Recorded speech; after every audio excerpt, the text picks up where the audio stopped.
கஷாயம் செய்ய போகிறோம். கற்பூரவள்ளி, துளசி, வெத்தலை எல்லாம் போட்டு கஷாயம். ஒரு சொம்பு தண்ணியை கொதிக்க வைக்கணும்.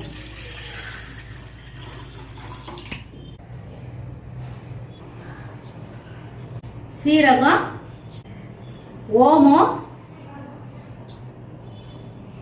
ஓமமும் சீரகமும் கொதிக்கணும்.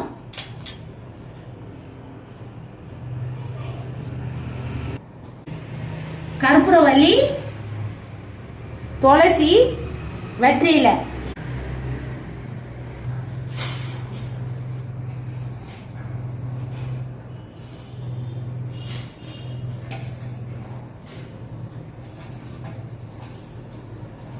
ஒரு துண்டு இஞ்சியும் போட்டுடணும். ரொம்ப மஞ்சள் தூள் போடக்கூடாது, கொஞ்சோண்டு மஞ்சள் தூள் போடணும். ஸ்டவ் ஆஃப் பண்ணிச்சு. இது சளி பிடிச்சிருந்தா இந்த சாப்பிட்டா நல்லாயிடும்.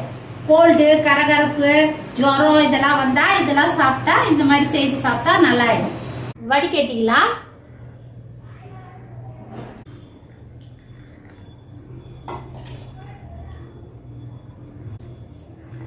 இது 2 வாட்டி குடிச்சாவே சளி நல்லா இருக்கும், தொண்டையெல்லாம் இதமா இருக்கும்.